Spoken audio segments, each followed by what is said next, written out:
네, 학대로 인해서 온몸에 멍이 든 상태로 사망한 12살 초등학생의 부모가 검찰에 송치됐습니다.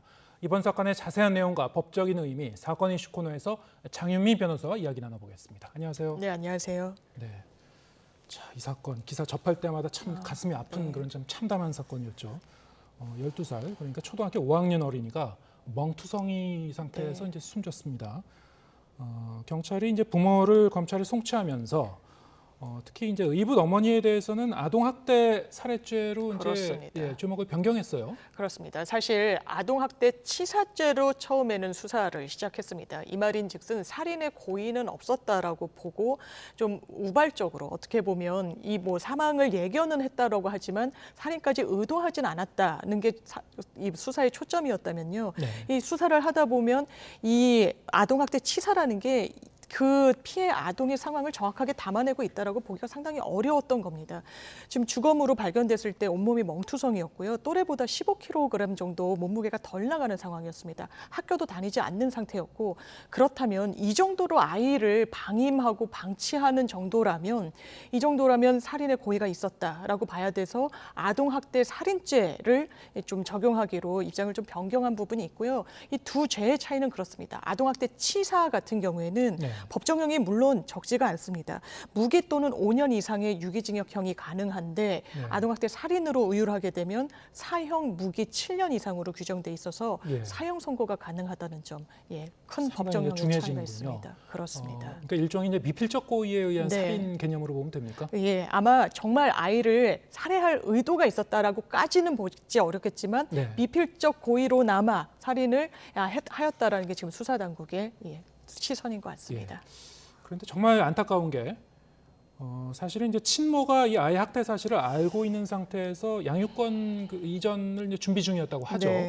친모가 아이를 좀 사전에 만날 기회가 있었으면은 상황을 좀 체크할 수 있었으면은 이렇게 극단적인 상황으로까지 가는 걸 좀 막을 수 있지 않을까 싶기도 한데, 근데 문제는 이제 면접 교섭, 그러니까 즉 친모가 아이를 좀 만나라고 했는데 이게 차단이 됐다고 하죠. 아이 스스로가 거부했다고요? 그렇습니다. 지금 알려진 바에 의하면 그렇습니다. 이 친모는 우리 아이가 이런 상태인 줄 알았으면 당장이라도 데려왔을 것이다라고 이야기를 하고 있는데요.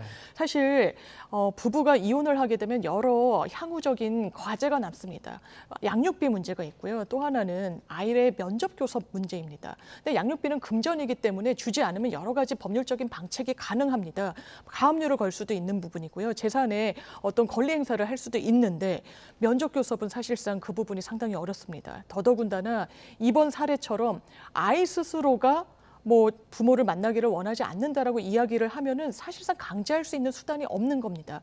그렇다면 이 부분은 면접 교섭이란 건 법원에서도 사실상 헤어진 부부를 위해서 선고를 하는 게 아닙니다. 아동의 복지를 위해서 하는 것입니다.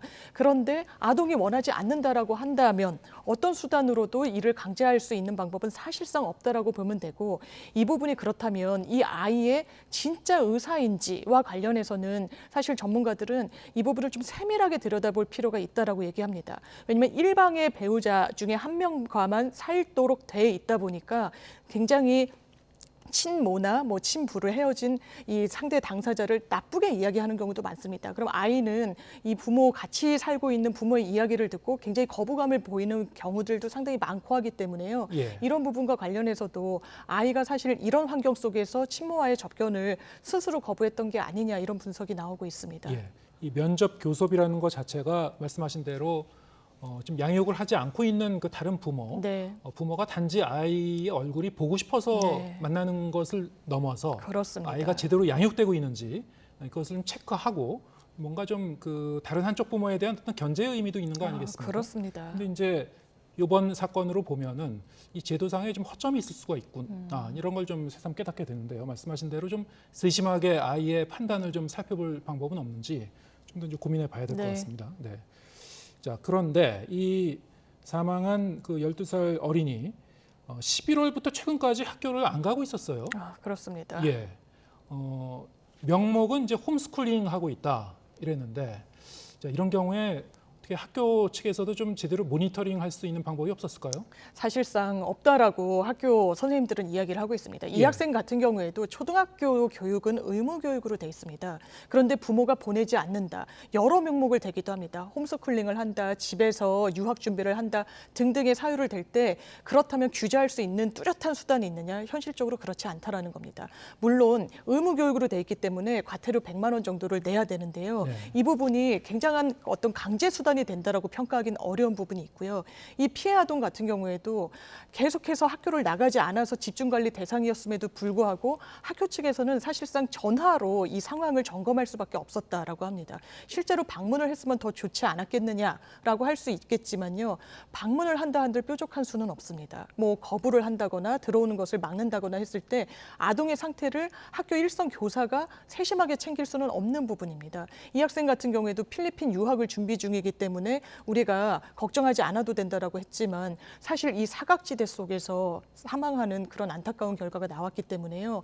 단순히 홈스쿨링을 한다라는 방법으로 그냥 어떤 사각지대로 방치하는 것이 맞느냐 이런 문제가 다시금 제기가 되고 있고 학교 일선 교사분들은 이걸 학교에만 맡겨둘 몫이 아니다. 왜냐하면 강제적으로 뭔가를 좀 할 수 있는 수단 자체가 없다 보니까 수사기관과 같이 협업을 한다든지 등의 다른 대안 모색이 반드시 필요하다라고 입을 모으고 있습니다. 네, 시청자 여러분도 사실 과거에 유사한 사건을 통해서 장기간 이제 학교에 나가지 않고 있었던 아동이 이렇게 학대돼서 큰 피해를 입게 되는 희생이 되는 그런 유사한 사건을 이제 기억하실 것 같은데요. 그때마다 나왔던 게 바로 이 문제거든요. 네. 학교나 지역 사회에서 어떻게 좀 체크하고 모니터링할 수 있는 네. 방법이 없는지 원칙적으로 보면은 학교와 학부모 사이에 어떤 평소에 좀 유대감이 형성돼 있어야 네. 되고 그 지역 사회에 일종의 이제 아동 그 보호 단체 같은 기관 같은 단체도 좀 같이 연계가 돼서 이런 작업에 참여를 해야 되는데 자, 이게 과연 그 가능한 건지 이번에 그 교육 당국이 이른바 이 장기 미인전 결석 아동이라고 네. 하죠. 이게 이제 공적 용어인데 네. 이번 경우처럼 상당한 그 기간 동안 아동이 별 이유 없이 학교에 나오지 않는 경우에 어떤 사유가 있고 네. 얼마나 되는지 다시 한번 이제 전수조사를 하겠다라고 얘기를 했습니다. 하지만 전수조사를 한들 지금 말씀하신 대로 지금 제도에 허점이 있어서요. 그렇습니다. 어떻게 해야 될까요? 사실 아동 학대를 걸러내는 장치는 상당히 좀 촘촘히 돼 있기도 합니다. 예. 이를테면 특정 시기에 예방 주사를 맞아야 되는데 이 아이가 맞고 있지 않다. 그렇다면 학대를 당하고 있구나. 그리고 학교 출석을 하고 있지 않는 부분도 상당히 아동 학대의 그 가능성을 염두에 두는 하나의 지표라고 볼 수 있습니다.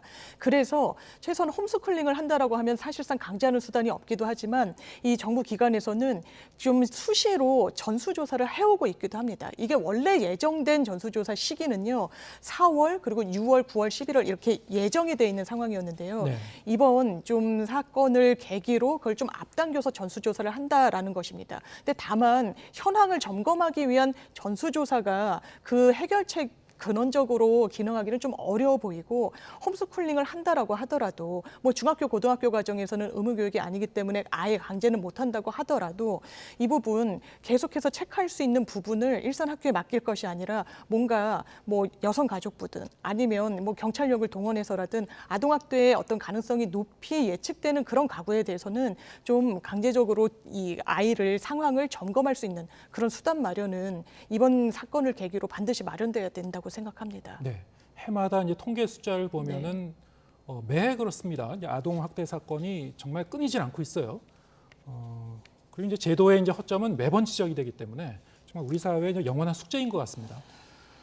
자, 이게 다음 사건 알아보겠습니다. 강원도 춘천에서 집을 나갔었던 초등학생 엿새 만에 충북 충주에서 발견이 됐죠. 그렇습니다. 네, 그 내용을 좀 다시 한번 정리해 볼까요? 이 학생은 춘천에 사는 11살 초등학교 여학생이었습니다. 네. 이제 가족여행을 다녀왔고 집에 잘 귀가를 했는데 이 여학생이 집을 나가서 택시를 타고 춘천 시외버스 터미널로 향합니다. 그리고 그 이후에 동선을 짚어보면요. 서울로 갑니다. 그러니까 시외버스를 타고 서울로 가게 된 건데 왜 이런 선택을 해서 아이가 집을 나가게 됐느냐를 살펴봤더니 한 50대 남성이 SNS로 상대로 나랑 만나자, 내가 잘 해줄게, 맛있는 걸 사줄게 등 끊임없이 유인을 했다라는 겁니다. 네. 가족은 이 학생이 사라진 걸 그 다음 날 아침에 발견하게 됩니다. 바로 경찰에 신고를 하게 되고요. 그때만 해도 어디에 있는지 전혀 파악이 안 되는 상황이었기 때문에 이 해당 지역 주민들에게도 대량 문자를 또 배포하기도 해서 공개 수사로 전환했고, 다행히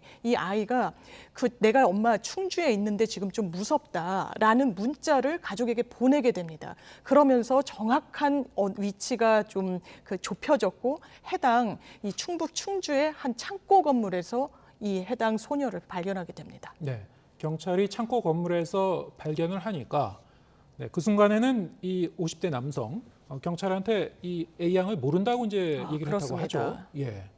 자, 이게 뭔가 좀 이상하긴 한데요. 수상적인 측면은 많이 있는데. 네. 자, 이 경찰 조사에서 좀 더 명명백백히 밝혀질 걸로 생각을 합니다만, 그 배경은 어떻게 좀 추정해 볼 수 있을까요? 일단 아이를 어떤 목적에서 자신이 이렇게 거주하는 공간으로 데려갔는지 좀 파악을 해봐야 될 것 같은데요. 일단은 SNS상으로 이 아이가 접촉했던 건 맞는 것 같습니다. 또 아이가 서울에 올라왔을 때 그곳에서 충주로까지 같이 이동을 했다라고 지금 나오고 있는데, 그렇다면 미성년자 약취 유인, 흔히 말하는 납치에까지 해당할 것인가는 조금 더 수사가 필요하다는 게 지금 수사당국의 입장이고요. 네. 당장은 실종아동법 위반 혐의를 적용할 수가 있습니다. 네. 이 실종된 아동을 보게 되면 누구든지 경찰에 신고를 해야지 이 아이를 본인 수중에 데리고 있어서는 되지 않습니다. 법이 예. 그런 정도를 허용하고 있지 않고, 위반 시에는 5년 이하의 징역이나 5천만 원 이하의 벌금형에 처해질 수 있는 범죄로 규율할 수 있는데, 해당 50대 남성 같은 경우에는 일단 여죄 수사가 불가피해 보이는 부분이 있고요. 예. 본인의 창고에 경찰이 갔을 때 그런 아이를 모른다, 그런 아이는 우리 집에 있지 않다라는 취지로 이야기를 했기 때문에 무언가를 숨기려고 하는 것인지, 그리고 납치의 의도가 있었던 것인지를 좀 추가 수사해봐야 될 것 같습니다. 최소한 실종 아동법은 이제 그렇습니다. 적용해 볼 수가 있을 것이다. 그렇습니다. 거꾸로 얘기하면은 길거리에서 실종 아동으로 보이는 그 어린이를 만났을 때 그 어린이를 보호를 한다고 집에 데리고 가서 보호한다고 하더라도 경찰에 신고 안 하면 이제 그게 이 죄가 적용되는 거군요. 그렇습니다. 형사처벌 받게 되는 범죄입니다. 예, 알겠습니다. 자, 이 좀 맥락이 다른 게 사건입니다만, 지난 13일 이 법원에서 이 무죄 선고를 받은 그런 네. 판결이 하나 있었죠.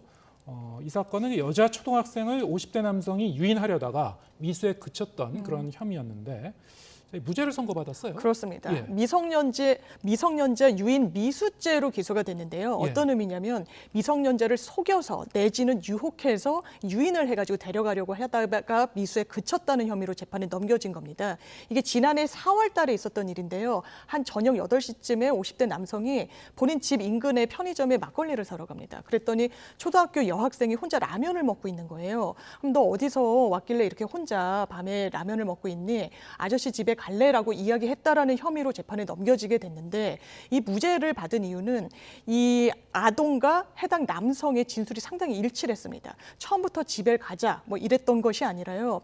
너 왜 나와 있니? 그렇다면 내가 너희 집에 데려다 주겠다라고 처음엔 이야기를 했다는 거예요. 그 이후에는 아이가 거부를 하니까 그럼 너 어디 가려고 하니? 저 놀이터 갈 거예요 라고 하니까 놀이터로 데려다 주겠다고 또 이야기를 했다라는 겁니다. 그러니까 처음부터 본인의 집으로 유인하려고 했다거나 성적인 의도가 있다라고 보기는 좀 어렵다라는 게 재판부가 무죄를 선고하게 된 이유인데요. 네. 이 해당 남성 같은 경우에는 성범죄 전력은 없었다라고 하고, 초지일관 외투 등 아이가 추워 보여서 좀 그걸 보살펴 주려고 했다라고 이야기했습니다. 네. 이 50대 남성과 이제 초등학생의 진술이 상당히 일관성 있게 그렇습니다. 일치했던 모양이군요. 네. 예, 알겠습니다. 오늘 말씀 여기까지 듣겠습니다. 장윤미 변호사와 함께했습니다. 고맙습니다. 네, 감사합니다.